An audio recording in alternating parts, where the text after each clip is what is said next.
Hello, Thomson families. My name is Natalie Miller, and I am the very proud principal here at Thomson Elementary School in Davison, Michigan. I am beginning my 22nd year as an educator here in Davison, first starting out as a classroom teacher and then a literacy coach. And for the last 9 years, I have been the principal here at Thomson. I am extremely excited to start this school year. Some of you may or may not be aware that I was out for the better part of last year following a medical diagnosis, but I am excited to be back to school this year, returning healthy and ready to greet the staff and the students and just soak up all that positive energy that is the start of the school year and working at Thomson Elementary with our kindergartners and our staff here. I'd also like to welcome you to our parent orientation video. I hope that you find this video beneficial and that the information helps you feel a little more settled about what's going to go on when the school year starts. It of course does not cover all of the information that you'll gather throughout the school year, but it is definitely the important pieces that you need to know and be aware of to start the school year. The video will take approximately 30 minutes, and as we go through the video, if you have questions, please write them down and don't hesitate to contact our office or our school or ask the teacher at open house if there are things that you are unsure about. So with that being said, let's get started. At Thomson, we are the home of the Thomson Teddies. And our motto has been for many, many years, long before I even started my career in Davison, in the end, it's a good beginning that counts. And that is exactly what we want to provide for your child. And not just your child, but you as well. It is important that we know that the love for learning starts when kids are young. So we want to make sure that we are instilling that in our students. So we're going to get started again following that. The second piece of important information that I want you to be aware of is your child's red folder. The red folder you will receive at open house on Wednesday, August 11th. You'll pick it up in your child's classroom. And this red folder needs to come back to school every single day. It is a lifeline communication tool. Important notes will be sent home through the red folder, both from the school and your child's teacher. Their work will come back and forth. It's a great place if you need to send a note to the teacher to put that in there when it's picture time or party time and notes start coming home and need to go back and forth. That red folder is the lifeline communication tool. In addition, of course, you can always contact us by phone or email. So that's the red folder. Hopefully you're aware that kindergarten and DK are both full-day programs with our school hours. Official school hours are from 8:35 when the tardy bell rings till 3:28 is the official end of the school day. Now, the tardy bell is what rings at 8:35. So I like to tell parents, please think of the start of school between 8:15 and 8:25. Our doors open every day at 8:15 in the morning, and that is also when breakfast is being served. And we'll talk a little bit about that here in just a few minutes. But students are welcome into the building so that they can start to get settled. They can find their class or get to their classroom, get settled, grab breakfast if they need it. And then students enter the classroom at 8:25 so that they can then be settled and ready to go and unpacked with their backpacks unpacked, lunches put where they need to go. Hot lunch choices if needed are made. All of that can be done so that at 8:35 we can start our day with the Pledge of Allegiance, the Cardinal Code, our focus on the Positivity Project, all things we'll talk about in just a minute. The school day ends at 3:28, and that's when all of our buses are loaded and they're ready to go. Our parent pickup has already started, and we'll talk again about parent pickup just in a little bit. The only exception to this is our ECP preschool students who follow a half-day schedule, and their dismissal time is at 11:30. So the next piece you might be wondering is, what will my child be doing all day long? Most of what the children will participate in are workshop style instruction with a lot of back and forth and a lot of mix between whole group, small group, and individual instruction. The kids will be participating in readers, writers, and math workshop. And in each of those things, in each of those curricular areas. It starts with a short whole group mini lesson. Then the kids go into independent work, that is work that either is at their level, or if it's a whole group task, they go into their independent work. But then there's the ability to have additional small group instruction, or even independent instruction, as I shared. Then they will participate in a daily special. Each week, they will have 2 PE classes or gym classes, 2 music classes, a technology class, and then 1 library. Because there is such a strong focus on making sure kids stay engaged, there are lots of movement breaks. We know that little ones can't sit for long periods of time, so there's lots of movement throughout the day, from the carpet to the desks to centers or workstations. They might break and do some brain break, which are songs or movement, or even some like yoga type stretching and things like that to get the brain refocused and activated. They also participate in social studies, science, health lessons, and our positivity project, which you'll learn a lot about this year. Additionally, there is lunch and recess, and what I call rest time at the beginning of the year. That fades away as the year goes on. But lunch, they'll have lunch each day with either a hot lunch or a school lunch, hot lunch, or a home lunch choice. Recess, they do go outside following or before around their lunchtime with a lunch monitor. Kids will go outside every day unless it is obviously raining, or if the weather gets to be below zero, with either a wind chill or an actual temperature. But we try to get the kids out for fresh air every single day. Additionally, teachers do take their kids out for additional recess time, so that they can get that fresh air and get that, exert some energy so that they're ready to learn. At the beginning of the year, we don't call it nap time. It's not nap time, but there is some downtime typically that follows rest, where the teacher may read a story, or have a quiet music playing where the kids can do independent activities that are quiet, so that if children are tired, it kind of gives them a break. Obviously, getting back into the school year can be challenging, getting back onto that full day schedule, or moving from a GSRP or a preschool program that was a half day to a full day. I know from being a classroom teacher myself, that the first anywhere from 4 to 6 weeks can be pretty tough.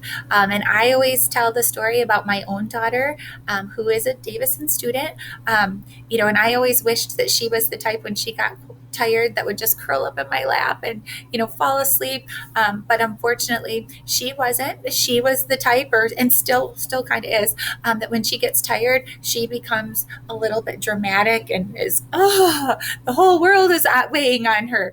So I tell you, kind of know your child and be ready for them to be tired these first few weeks of school. That whatever their tiredness factor is, make sure you're prepared for it, but I will also tell you, they will understand, or they will get into the groove of a full day schedule really, really quickly. But in turn, that also means that bedtime is extremely important. Research says for students that are the age, DK kindergarten age, they need 10 to 12 hours of sleep each night. So when I talk to parents about bedtime, I always say, think about it not at bedtime, but what time do they need to wake up at, and then work it back to make sure they're getting that recommended 10 to 12 hours of sleep. And like I said, they will get the schedule, I promise you. So don't worry about that. Just be prepared those first couple weeks to maybe have a child who's a little worn out. One thing I do want to talk about is masks. I know our Superintendent Brown sent out a letter regarding masks. And at this time, when I'm recording this video at the end of July, students will only be required to wear masks if they are on the school bus. However, I want to let you know that if a student is more comfortable wearing a mask during school, just like any staff member, they absolutely will be allowed to wear their mask at school. And of course, the district will be monitoring the guidance from the CDC and the county health department, and the rules on masks may or may not change. But for now, as I'm recording this, that's where we stand with masks. Masks on the bus, and they are optional within the building. Communication is something that I always talk to parents about that is so important. And I say communication is key because I never want a parent to be at home wondering what's going on. So it's like I said right there at the top of that slide, communication is a key factor to a positive experience for you and your child. There are lots of ways that we will communicate with you. We will send out a monthly Thomson Tidbits. That's our school newsletter. It is sent via email. So if you are not receiving that monthly, please make sure that we have your correct email on file. If you change your email, please make sure that we are aware of it in the office as well as your child's teacher. There will be school flyers that come home back and forth in that red folder, as well as a classroom newsletter. Your child's teacher will communicate with you, whether that will be a paper copy or emailed to you. There's our school phone number, 810-591-0911. Please don't hesitate to call us. Also, our attendance line number is there. If your child is going to be absent from school, please make sure that you call the attendance line and excuse your child from school, stating why the absence is occurring. Our district website is a great tool for gathering information. And on that district website, you can sign up for something called Ed Alerts. Ed Alerts are extremely beneficial because sometimes they'll be building specific and other times they'll be district specifics. For example, that's one of the easiest ways to find out if school will be canceled in the event of a snow day. Also, Center Voice is a phone messaging system, typically that I use for phone messages.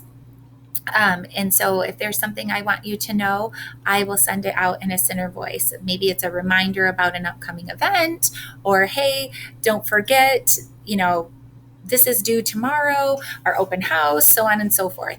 And I want you to remember that our door is always open. So please don't hesitate to call us or email if you need anything. I tell a story about, again, I would never want a parent to be at home wondering what is going on. When I was a classroom teacher, I had a little girl who got to school late, and we happened to be working on time. I was a first grade teacher and at the time, and she came in the door and said, I was Miss Hatch at the time, Miss Hatch, is breakfast still open? And I said, Madison, breakfast is open until 8:45. I said, so why don't you check the clock? Is breakfast still open? Using it kind of as a teachable moment. And she said, yes. And I said, yep. So head on down to breakfast, go get your breakfast. And so she went home that day and she told her mom asked how her day was going and and she happily replied, Mrs. Miller or Miss Hatch told me that we needed to get a clock. And I said, and luckily I had a good relationship with this parent, and she called and she said, hey, Natalie, Madison came home and said that you told her we needed to get a clock because she was late. And I was like, no, that is not what happened. And so I explained it to her, and luckily we had a great relationship. And even if we hadn't, I would have hoped that she would have called to check on that. And she said, I didn't think that sounded like you, but I just wanted to double check. And I said, well, I'm glad that you did. And we had a good laugh about it and we moved on. We laugh at school sometimes. And I always tell parents, you believe half of what your child comes home and tells us, and we'll believe half of what they come to school and tell us, or vice versa. You believe half, we'll believe half. And if you have any questions, just give us a call. So don't ever, little ones don't always have it right, not because they're intentionally trying to be, untruthful, but just because they're little. So if something doesn't seem right to you, please make sure that you call and you check with your child's teacher or the office. Breakfast, lunch, and a daily snack. Breakfast and lunch are served daily. We are very fortunate at Thomson. We have something called universal free breakfast. So each and every student may take a grab and go breakfast if they wish. This program has been in place for several years now. Um, and it allows students to take a breakfast and head on down to their classroom. We obviously do not want kids feeling hungry as they start their day. Sometimes kids will eat breakfast at home and they'll come to school and they'll grab another breakfast, and that is fine with us. Also, lunch obviously is served daily. Students may bring a lunch from home. Typically we've called that in the past a cold lunch, but we try to get kids to understand that's their home lunch. Um, or they may receive a school lunch, which is we've typically called that a hot lunch before. But we call it a school lunch because sometimes the choice is cold, and we've had some confusion before with kids saying, well, no, it's a turkey sandwich and that's a cold lunch, so we try to call them home lunch and school lunch. Again, this year, due to funds that were provided by the federal government, all students are eligible to receive free lunch, so there is no cost for lunch this year. Home lunch or cold lunch students may purchase milk for 40 cents if they'd like to, and that can be added to your child's lunch account if that's something you're interested in. Also, students do have snack every day, dependent on when their lunch falls. They may have a morning snack or an afternoon snack. Due to food allergies, snacks must be brought from home, and we do ask that there is no junk food. If your child is in a classroom that is peanut free, you will receive a note at the start of the school year that is asking you to please be mindful of that, and that no snacks with peanut or peanut products would be allowed in the classroom. Also know that if a child does forget a snack or doesn't have a snack, we do work to provide a snack for students, because again, we don't want learning to be disrupted because a child is hungry. Riding the bus. This is a big one. Your child will receive in their red folder that you pick up from open house. We call it the bus tag, but really the bus tag, every child has a bus tag, whether they are going to be riding the bus or whether they are going to be parent pickup. And that bus tag is extremely important and needs to be on the backpack every single day. In the backpack or in the bus tag, your child will either have a parent pickup tag if you've indicated that they're parent pickup only, or they will have a bus tag, which has on the front what bus they're riding, and then on the back the address of where they'll be dropped off. So when you get your child's red folder, please make sure that address, especially if they're a bus, is correct. Any corrections that need to be made, we need to be aware of right away. Also, every bus rider will be getting a parent pickup tag as well. Just because I know with my own schedule, sometimes it changes. If my husband or I could have pick up our daughter, we would change out the tag and take out the bus tag, and we would put in the parent pickup tag. We do ask that there is only ever one tag in the pouch. I know for us in our home, we took the extra, whatever wasn't being used, and we put it on the refrigerator, so we always knew where it was. But please also also remember only one tag in that transportation or bus tag. Also, if your child is riding the bus, there must be an adult visible when the child is dropped off after school, or the child will not be let off the bus. That is for us, for kindergarten and DK students and our ECP students. Our transportation number is there on the screen. It's 591-0818 if you have any questions about transportation. Our parent drop-off procedures, it is a valet. We offer a valet service that begins at 8:15 and it goes until 8:35 when that tardy bell rings. And I would say that if you are dropping your child off in the morning, this is the easiest way to do it. You will enter the east entrance, which is the entrance closest to the baseball fields. It's our if you're coming east on Clark Street, it's the last entrance, or the entrance closest to the high school. But like I said, the baseball field is right there. And you'll circle around back. There will be several staff members ready to open the car door. And then the kids go in, there's staff inside all year long, regardless of the time of year. There are staff monitoring the hallways to help kids get to where they need to go. But if you are using that valet service, we ask that you just please make sure your child is ready to exit the car when you pull up. That helps it keep that valet service running. If parents are going to walk their child to the door, The doors open again at 8:15. And what we're asking is that parents remember, we're asking all parents to kiss and go at the door. In the past, we have allowed parents to walk their kids the first couple weeks of school to their classroom. But one thing that we have found is that it can be cause a very anxious environment for students that are getting off the bus, because having that many adults in our building, it can be very overwhelming for those that are, like I said, coming in off the bus. And one thing we did learn from COVID last year, when we couldn't have that happen, was that it actually ran much smoother. It ran much smoother for kids getting dropped off. There wasn't that separation anxiety at the classroom door. It helped with the kids that were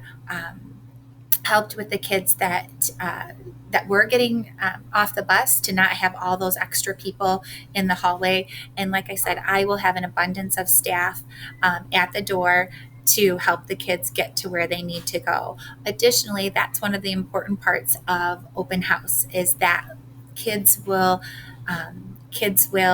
learn their way to their classroom. They will know where to go, and it's it's much smoother. I think it's much harder on the parents than it is on the kids. So I ask that you respect that kiss and go at the door, and know that your child will get that.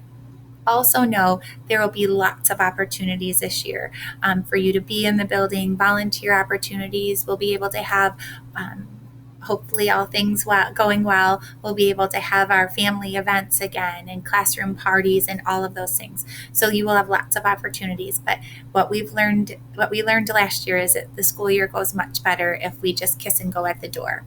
However, I will also say that any student arriving after 8:35 will need to be signed in, and we will either have you come to the office, or if the office is busy, we will have a staff member come to the front door to greet you and sign your child in. Let me go back to that. Also, know if your child is riding the bus to school, I always say, let them do it on the first day of school. This will help them learn the routine. And then what I invite you to do is then come up to school. Put him on the bus and then come up to school so you can see him get off the bus. If you're feeling a little like, oh, I don't know about riding the bus on the first day of school. Again, that helps the kids learn that procedure and that practice. And like I said, you are welcome to come up. It is not uncommon those first couple of days of school for me to have 50 to 100 parents standing outside, waiting to see their kiddos get off the bus, and to get that picture, and to see them walk in the building, and then off they go. So again, whatever is going to be your general practice, whether it's the bus or parent drop off, start that the first day of school. Then when it comes to parent pickup, picking up your child before school hours obviously is not ideal, because they miss out on end of day activities and things like that. But we also do recognize that sometimes there are appointments and things that happen that are within the school hours, so you may need to pick up your child early. If you need to pick up your child early from school, you'll come to our front door, you'll ring our doorbell, and students, will greet you and ask why you're there. You'll be asked to come to the office, at which time your child will be called down to the office. You'll need to sign your child out and provide ID. You'll do your child's name. You'll enter the adult that's picking up will enter their name, and then what is the reason for leaving. You will not want to go to the classroom. If you go to the classroom, even if the teacher knows you very well, they will not release the child to you. The only days that children are released to their parents from the classroom are on party days. So don't try to sneak off to the classroom, because the teacher is going to send you right to the office anyway. So just come on into the office. If you're picking up your child at the end of the school day, hopefully we'll be able, and our plan is for this year to be able to go back to our traditional parent pickup procedures, which are that students are all picked up, if they're being parent pickup, in the gym. In the gym, I will have different there will be cones, basically cones that have room numbers on them, and the students, when they come down for parent pickup, they stand behind their classroom's room number, and wait for their parent to come. The doors for parent pickup open at 3:20. and you will need to show an ID and sign your child out. Here at Thomson Elementary, I do have my staff check IDs. I know at some of the other buildings, kids are, there's a parent pickup area, or they use car tags. Unfortunately, because of the layout of our building, we are not able to do that. So we do release. It does mean that an adult has to come in and get the child, but I will take a motto from my mentor, one of my mentors, Mrs. Hines, who was here for many, many years: safety trumps convenience. And for me, making sure that kids get with who they're supposed to be going with is extremely, extremely important. I will also tell you that the first couple days, while we're learning parents and we're learning faces, it can take a little bit longer. So be prepared for that. The gym can also be a little bit chaotic at that time, but it does smooth out. So just know ahead of time so that you're a little bit prepared. And like I said, we have lots of staff that are in there helping as well, especially those first few days and weeks. So, and if you're running a little late, give us a call because kids can tend to get nervous if they don't see their parent right away. It is extremely, extremely important that you remember and that you share with anybody who may be picking up your child that they absolutely have to have a picture identification, and they must be listed on the student profile, which is basically our student information system. So they must be listed as a contact in your child's registration. If you need to make changes to that, you can always log into your parent view and see who you've had, or you can call the office and say, is so-and-so is Betty Smith on my parent contact? Oh, nope, she's not. I need to add her because da, da, da, da, da. Also, I want to just be aware, be mindful of who you have on those. Are they people that can get here quickly if there was an emergency or something like that? If grandma lives in Arizona, she might not be the best person to have as an emergency contact. So double check your emergency contacts for your child.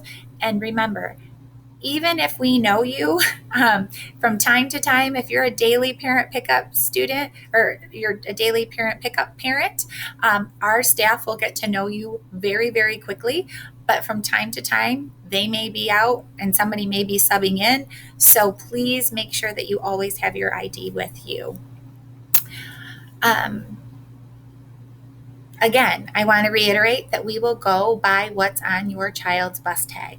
So if you can't remember, if you put parent pickup in there and now today they're supposed to ride the bus, please don't hesitate to call the office to verify it. Or if you say, and I will tell you this happened to me several times, oh boy, my husband's work schedule is a little bit, it varies from day to day. So I may have had a bus tag in there and now he's running late or he's getting out early and he can pick her up.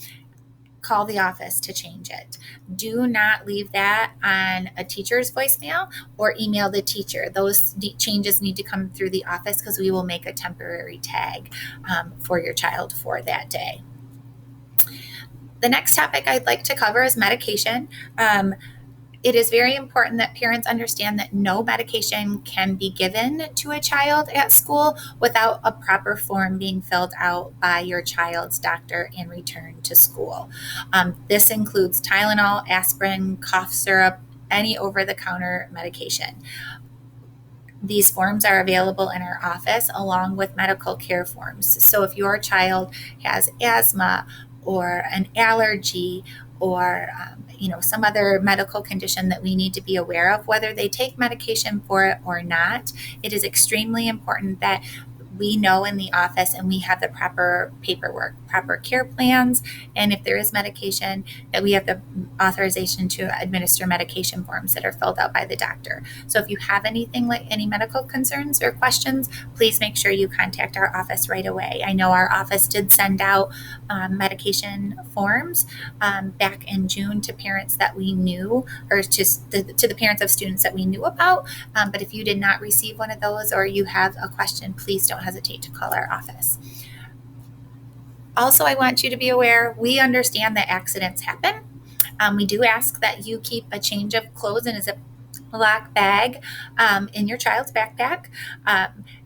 If it is an accident, if a child has an accident at school, 9 times out of 10, we're just going to get them changed. We're going to, they'll get themselves changed and they'll go back to class, and you'll find out.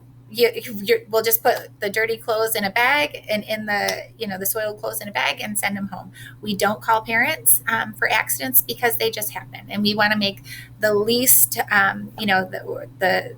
we want to keep it as minor as possible. And then also know that we do have extra clothes at school, but we tend to sometimes go through those pretty quickly.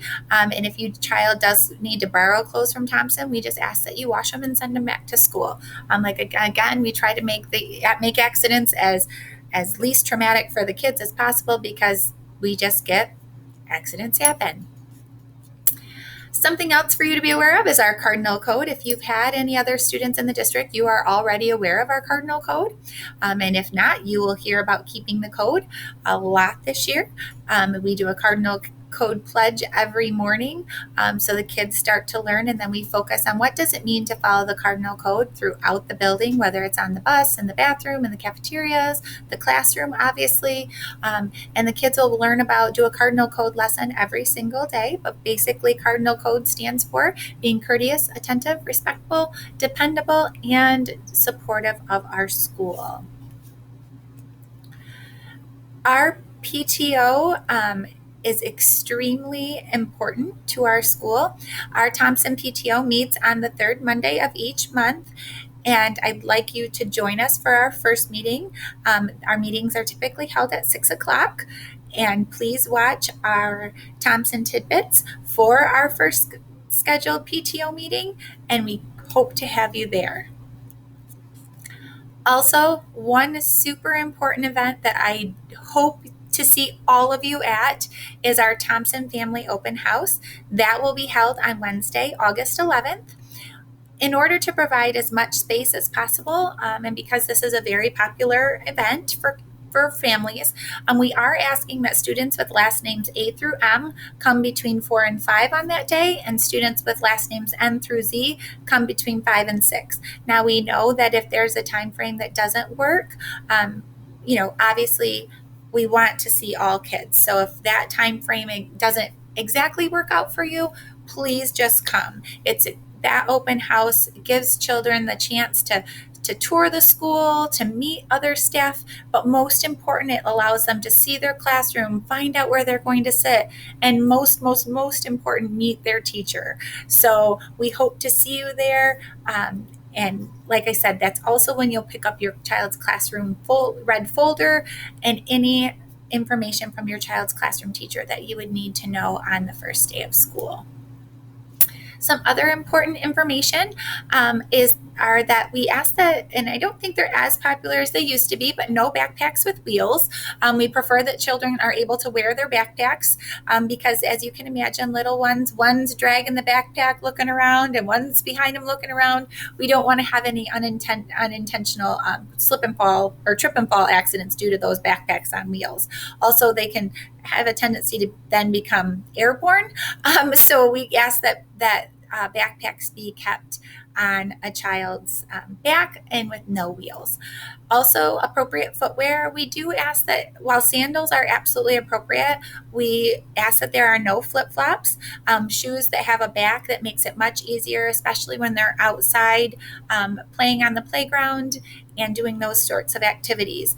Also, tennis shoes or shoes with a rubber sole must be worn on gym days. So please, your child's teacher will share with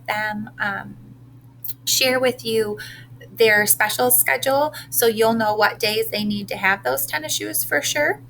We do collect box tops for education. However, box tops, if you aren't already aware, have now moved to an app that you can search through both Apple and the Google Store. And of course, we would appreciate any scanning and clicking that you'd like to do.